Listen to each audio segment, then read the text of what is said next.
सीताराम येचुरी, नेता CPM polit bureau.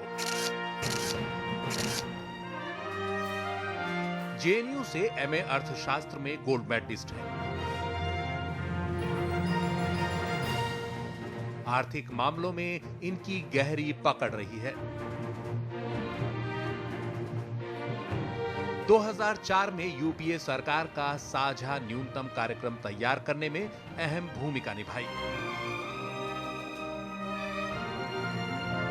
आर्थिक उदारीकरण का विकल्प देने का दावा रहा है। गरीबों की सब्सिडी के बजाय कॉरपोरेट टैक्स में छूट खत्म करने के पक्षधर हैं।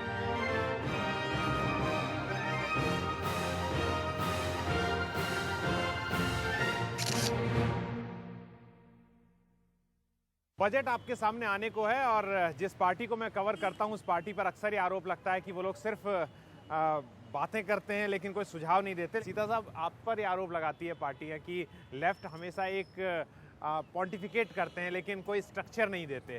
तो आज जो महंगाई का विकल्प है, मैंने देखा, खुद आपने अंग्रेजी अखबार में लिखा है आर्टिकल, महंगाई को लेके आपके दिमाग में क्या है? अगर आप वित्त मंत्री होते तो कैसे इस महंगाई पर काबू पाते? उसका कोई सुझाव है आपके पास? बिल्कुल है। देखिए, अगर सुझाव देने में सबसे पहले अगर कोई वैकल्पिक नीतियाँ देते हैं तो वो सिर्फ हम ही करते हैं। हमारा काम ये नहीं है कि सिर्फ खंडन करना, हमारा काम ये है कि ये जो सरकार कर रही है इसका विकल्प क्या है जो जनहित में है। अब देखिए, अब महंगाई का सवाल है। सवाल ये है कि अनाज का दाम, सब चीज़ों का दाम बढ़ रहा है, तो इसके ऊपर अंकुश लगाने का एक तरीका आप सरकार के हाथ में पड़ी हुई है। आज आपके पास तकरीबन 650 लाख टन 66 मिलियन टन जो है, यानी बफर के लिए जो चाहिए उससे 3 गुना ज़्यादा आपके गोडाउन में पड़ा हुआ है। और उसके लिए, उसके ऊपर आप सालाना खर्च कर रहे हो उसको स्टोर करने के लिए 16,000 करोड़, जो ऑलमोस्ट हेल्थ बजट के आसपास की है। और आपका जो फूड सब्सिडी है ज़्यादातर जाता है स्टोरेज कॉस्ट में।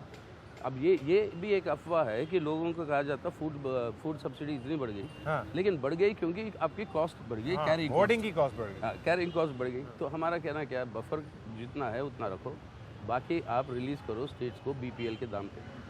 आपको सड़ रहा है वो, चूहे मोटे हो रहे हैं, लोग भूख से मर रहे हैं, तो आप इसको भाई बीपीएल के दाम से स्टेट्स को भेजो, ताकि वो जब आएगी मार्केट में तो दाम के ऊपर अपने आप अंकुश लगेगा, प्रेशर पड़ेगा। अब ये तरीका सामने पड़ा हुआ है सरकार। एक बार मेरे को याद है, आपने कहा भी था कि this is the only government which is giving food security to rats. Absolutely. मैं आपके लिए चाय दीजिए। चाय है आपके पास? क्योंकि ये चाय बनाने वाले जो लोग भी हैं सर, जो ये बड़ी हसरत से आपकी ओर देखते हैं, क्योंकि ये लोग के लिए बोलने के लिए इन्हें लगता है। अब बताओ, ये जो 8 आने की हुई थी अब 5 रुपए की हो गई। मैं तो आपके इंतजार में भी चाय पी रहा था, आपने चाय हाँ।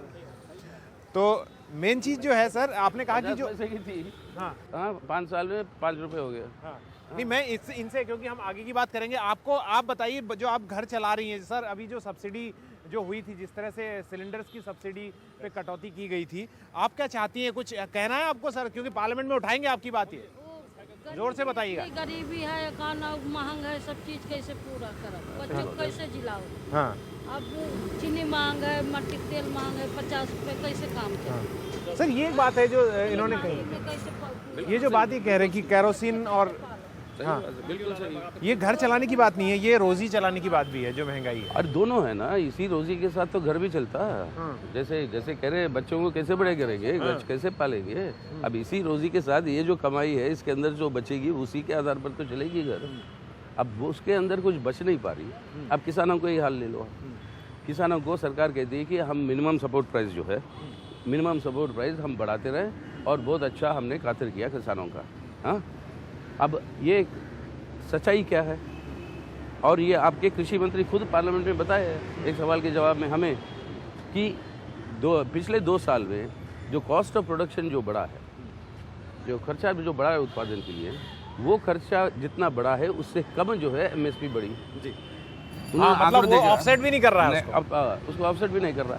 अब ये कोई इसके अंदर हैरान होने की क्या बात है कि किसान आत्महत्या कर रहा है। अब उसको उसके खर्चा भी नहीं मिलेगा तो कर्जा जो लेगा वो वापस नहीं कर पाएगा, तो आत्महत्या के अलावा चारा क्या बचा होगा? तो इस तरीके से कृषि क्षेत्र के अंदर भी आप जो है एकदम बर्बादी की ओर ले जा रहे हो किसानों को, और कहोगे कि बम्पर हार्वेस्ट आ गया।